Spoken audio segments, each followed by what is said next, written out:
Hey guys, Lord here, back again with another action figure review. Today we'll be taking a look at the DC Multiverse Batman Reborn, or Batman Quest for the Cowl, Dick Grayson as Batman, of course. This is brought to us by the fine folks over at McFarlane Toys, and is also brought to us by my local Walmart. Well, semi-local, it's the one near where I used to work. But either way, they had several of these, and then Target actually had a couple too. So he's starting to hit my area in full force. They got him back in like late August at the same Walmart, but they just disappeared. But once we talk about this guy a little bit further, I think you'll learn to understand why that is. So before we get too far ahead of ourselves, why don't we cut right to the chase and get into the meat and taters of this review and take a look-see at all Dick Grayson as Batman has to offer in terms of accessories. Got a collectible trading card, the bio on the back. Long story short, Dick Grayson becomes Batman. Mattel did a figure of this version of Dick Grayson way back during their DC Multiverse line, actually, and he came with a Killer Croc collectible, piece. And while I do have that figure somewhere, I don't plan on reviewing it anytime soon, but I can tell you based off the sculpt of this one, I think this one's a little bit better, just a little bit. That said, that other one did come with an unmasked head, so if that's what you're looking for, then maybe try and track that one down. But as far as actual accessories for this figure, he does come with a couple of grip hands. Nothing to grip, mind you, I checked. Nothing in the box, but he's got grip hands, and then he's got the kind of grabby hands. I think we saw these in the Nightfall 2-pack. And that's your lot. And no fist hands without the knuckle dusters, though his gauntlets are specific enough to where I don't think you're going to want to swap any hands on. They don't have those. So look at Dick Grayson as Batman here. Torso's a little bobbly on mine. A little bit. It's not too bad. It's stiffened up, and I did heat it up and warp it a little bit just so it wouldn't do that, but you can see it's got a little going on there. But as far as this figure goes, the anatomy is like almost perfect. The upper body is really, really well done on this guy. I think they did a fantastic job with that. The head sculpt is fine. This looks like a Batman head to me. It doesn't look like Dick Grayson, Bruce Wayne, or otherwise. And then he's got, you know, specific gauntlets. A little bit more armored. And he's got the knuckle dusters.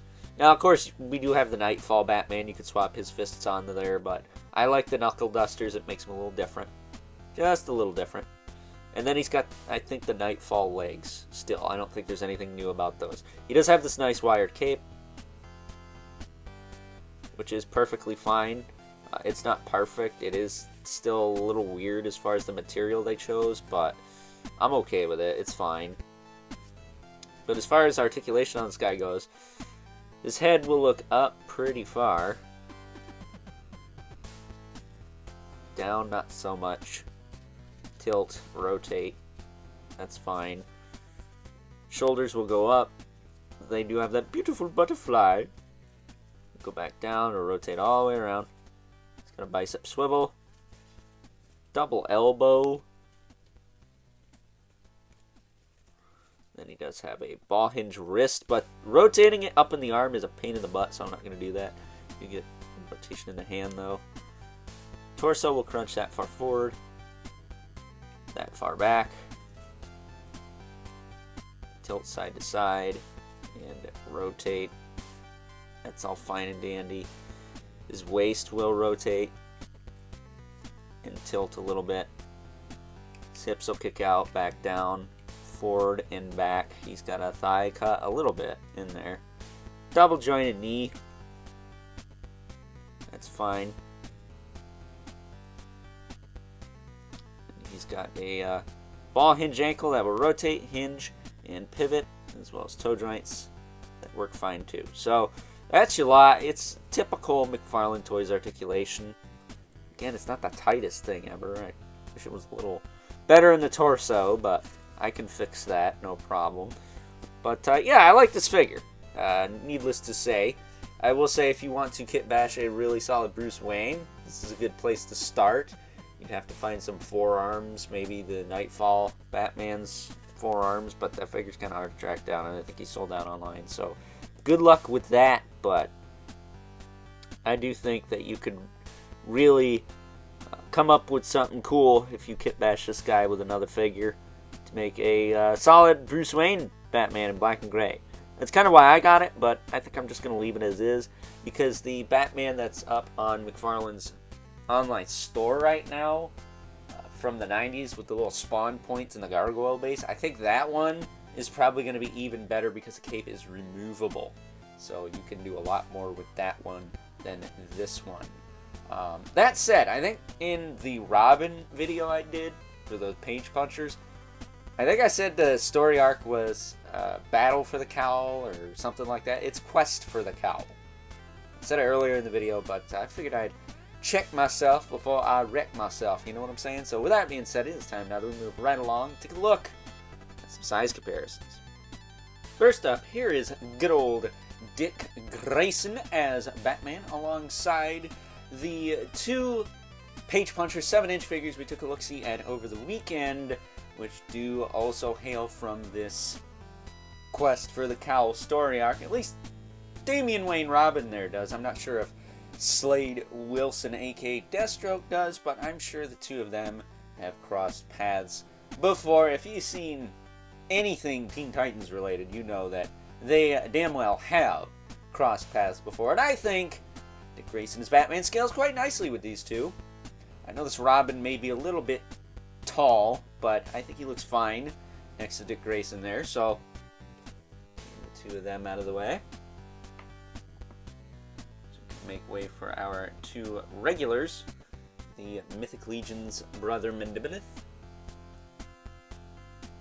Always dropping that mace. Always, always, always dropping that mace.